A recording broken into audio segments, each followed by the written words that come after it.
there everyone, welcome back to my channel. I'm Brushes and Bunnies, and today we're going to be doing a July favorites video. I'm going to be talking about I'm going to be talking about 4 products. 3 are going to be art related, and the 4th is going to be kind of a bonus, just a little kind of surprise sort of product that I got in the mail today, and I'm absolutely loving it. It's a little bit more on the history side, so if you guys want to stay tuned to that, it will be pretty much shown at the very end of this video. So the art products that I'll be talking about and showing you guys are going to be a mixture of products that I've bought previously in the past, and I've just kind of rekindled my love for them this month.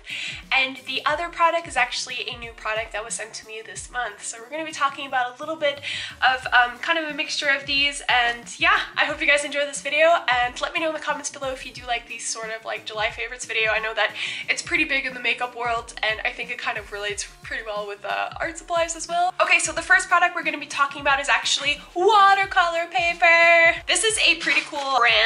It is by, oh gosh, where's the name? Fabriano, right here. And I hope you guys can find this at your local art store, because I would recommend buying this. It is fantastic, especially if you do mixed media work. So I bought this brand a long time ago. I think when I first started doing watercolor, I was just buying every single type of paper I could find because I wanted to try different things. And I kind of stuck with the Arches. I'm sure you guys are familiar too. It is kind of a more expensive brand, and it's a pretty cool looking brand. I love the packaging, and that's pretty much why I bought it. I bought this at the same time, Fabriano. Kind of lost touch with this brand because I was, you know, working primarily on Arches. And this month I literally just rekindled my love for it, because I'm kind of going down the path of working more towards my goal of mixed media, working with watercolor and polychromos together and a little bit of marker. And I just tested it on this for some reason, and I was like, wow, what have I been missing this whole time? There's something about this paper that just kind of brings magic to your drawing. And let me explain a little bit further with a little bit of a time lapse here. For the Fabriano paper that I buy the hot press paper. And in the watercolor world, there is a difference between cold press and hot press paper. Now the hot press paper is basically super smooth. What this means is that there's actually no texture to the paper, unlike the cold press, which actually has a little bit of like a bumpy kind of texture. And what this will do is basically make your colors super more vivid. Whenever I use the hot press, I will notice that my watercolors are vivid, they're bright, they're alive. Whilst the cold press has a little bit more of a dull kind of pigment. You can definitely see the difference when you compare it side by side. Another benefit to using the hot press Fabriano paper is because the paper is super smooth, you can definitely work really great with mixed media. In my case, with my mixed media portraits, I like to work with a layer of watercolor as the basis. Once it starts to dry a little and the paper is still a little bit damp, I start to apply the Faber Castell polychromos. Now previously with any other type of paper, I've noticed that you really can't draw with the sharpened point of a pencil on a damp paper because you can ruin the fibers of the paper. However, with this Fabriano paper, I actually haven't really had an issue with ruining the fibers of the paper, and kind of the polychromos application is really smooth, almost like butter, which is incredible.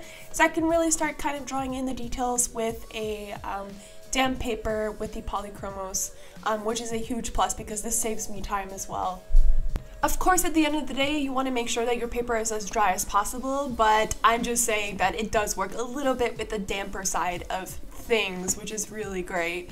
That being said, when you apply the polychromos on top of your watercolor, it literally kind of just rolls on smooth like butter, like I mentioned previously. And this is a huge plus because you're able to really blend the colors in together, and then you're able to apply more watercolor on top afterwards. So this is a pretty cool kind of process, and I've literally never had kind of a smooth application like this on any other type of paper, including the Arches. So Fabriano is especially fantastic if you want to dabble into the mixed media aspect. What's pretty cool is that it of course comes in, whoops, I'm just gonna smack myself in the face. Yeah, this pad is huge, that's why I'm kind of clumsy with it. But what I wanted to say was that it's pretty cool because it comes in different sizes. So I do have a pretty big one here, and I've got a little, I think it's a 9 by 12. There's about 20 sheets that come in one pad. And actually, I'm not familiar so much with the prices. I bought these so long ago and I don't really remember. I think I paid for like a size like this, 9 by 12 was approximately 15 euros maybe a little bit more. But honestly, it's definitely worth the price given the fact that, you know, the quality and professionalism of the paper really holds up, and I really cannot recommend anything better at this point. So the next product I am so in love with. I can't even talk, guys. I love this product so much. This was actually sent to me by the company Tonic-Studios. I've talked about it multiple times on my live streams, as well as I did a product review on this product. And basically it's embellishment mousse, and for a mixed media artist, this is probably one of the coolest things you can work with. I'm so impressed by this product. I love using it in my sketches, in my final pieces, and I think it's a really cool thing to add, kind of like an extra texture or an extra kind of metallic background element that you can just kind of pop in there, and it looks really cool. I especially love working with the gold and the bronze and the silver. So if we take a look, here's how it looks like on the inside. I kind of didn't take out this little bit, but it's basically like a thick mousse that you can just apply onto your paper. You can dilute it with water and you can make really cool things. And what I like to do is I like to build frames around some of my characters to kind of give that extra element, whether it's like a Victorian-esque frame. I just really like to use the metallic aspect of things. I previously did this with paint, like acrylic paint. You can also do that, but this gives a more of a texture, so you can really lay it on thick and you will get a kind of texture aspect to it, and it's really cool. So for mixed media artists, I think this is really fun. I actually never really saw these in the art stores before, which is why I'm raving about it, because I was so impressed when I received this, and I was like, wow, like I've never seen this at my local art store, anything sort of like this. I mean, maybe because I wasn't looking for it, but honestly, this has changed the way that I do art. For those of you guys who haven't checked out the product review yet, I will link the product review down below in the video description, so do check it out if you guys are interested. The third product! So the third product is, I might have spoken about this in one of my last haul videos, I actually can't remember. But these are some of the older pencils that I bought probably a few months ago, or if not, like last year, I can't remember. In this part of my life, I was really focusing on trying to get better at sketching and to really work at refining my sketches and kind of playing around or loosening up my wrist to sketch better. And I think that part of this kind of journey was actually buying new pencils and experimenting with different types of graphite pencils.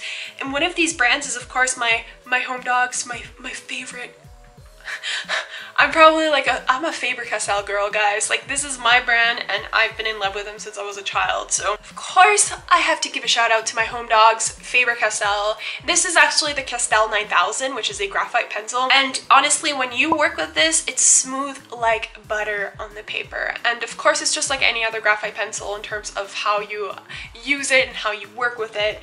And I just really love these. I love this. I bought this a few months ago and I just kind of stopped working with it for some reason. I don't know, I kind of got into the mechanical pencil sort of things, but now that I know how to really work with it and how to use the different kind of tones or the values, I'm really working together with the mechanical pencil and the Castell 9000. So these are a really cool thing to have, and they're beautiful, like dark green, which I really love. It's kind of the traditional kind of color.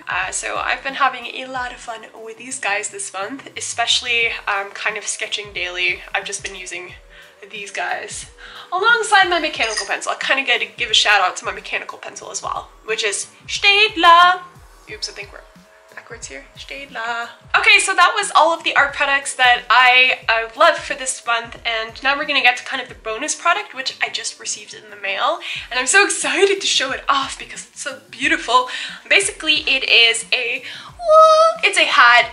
You guys are probably, if you guys are not interested in like history, you're probably like, wow, seriously? Like, I was expecting something so much cooler.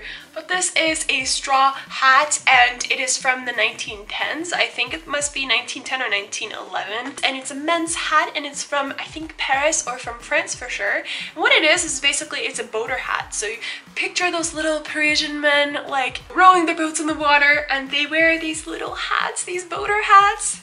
And it's super cute. I love it. So this kind of reminds me of like a painter's hat for some reason, and I had to have it. Yeah, I'm just gonna try it out. I kind of look Amish if I wear it, but I have a hair clip, so it's gonna stand up a lot. It's totally standing up on my head. It looks kind of silly right now, but I look like an Amish girl. I love it. Yeah, it's definitely not sitting on my head properly because of my hair clip. So I love it. So I'm gonna add it to my vintage kind of antique collection. I have a really old Bible. It's 250 years old, and I also have a candlestick from the 1940s, German candlestick, which is kind of cool as well, and it's really nice. So we're gonna add this to my collection. Honestly though, this like gives me the whole fantasy of like painting in a field on a hot summer day with an easel and a field of like lavender flowers or lavender sunflowers or something. You know, this is like my artist fantasy right here. And honestly, if people were to see me and walk by, they'd probably be like, wow, like what a weirdo. Like, who does that anymore? It's so outdated and like completely, you don't see that kind of stuff anymore, so it's a bit sad, but that's what I want to do. So thanks so much for watching this video. I hope you liked it. Give it a big thumbs up down below, and don't forget to subscribe. I do art videos and live streams and all kinds of other art related stuff, so if you guys are interested in that, do subscribe. And yeah, I wish you guys a wonderful day. Also, I'm so excited because this weekend I won't be live streaming this weekend because I am actually going to be in the Netherlands. I'm going on a boat slash kind of river villa thing, and I'm gonna bring my painting stuff, wear this hat, and live out my Van Gogh fantasy like I've been wanting to forever. So I'm quite excited for that, and I'll probably do a vlog and post it on my vlog channel. So yeah, so I will see you guys very soon.